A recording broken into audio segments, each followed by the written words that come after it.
La relación con el río siempre ha sido por parte familiar. He tenido 2 tíos que pescaban y ya desde crío con un primo mío, bueno, íbamos a pescar, ¿no? Uno de los ríos que siempre, por cercanía, he ido mucho, es el Irati.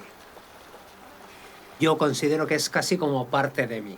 Es un río con el que he convivido, he crecido, lo he conocido. Ha tenido mejores momentos que ahora, también es verdad. Pero bueno, es un río que a mí me ha hecho disfrutar de la naturaleza, disfrutar de encontrarme conmigo mismo y bueno, un río que siempre me ha dado satisfacciones.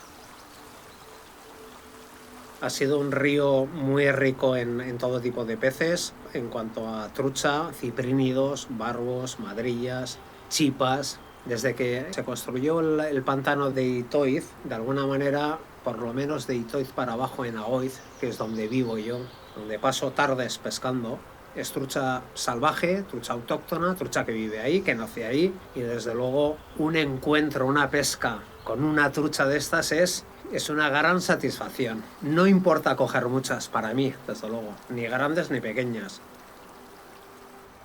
La satisfacción, lo bonito, lo que hay que probar alguna vez es cogerla y soltarla.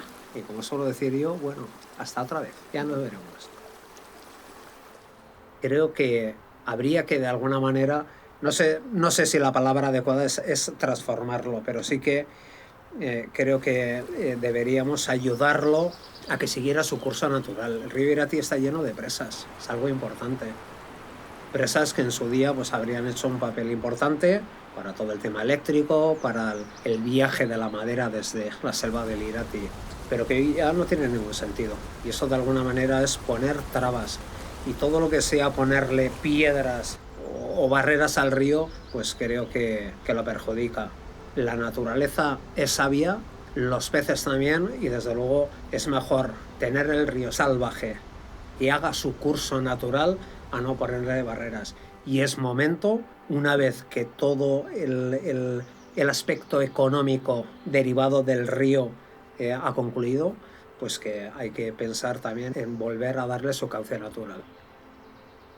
Aparte de todo lo que es la naturaleza, o seguramente a consecuencia de lo que es el Irati, hace 23 años a mi primera hija le llamé Irati, porque, no sé, Irati es bonito hasta el nombre.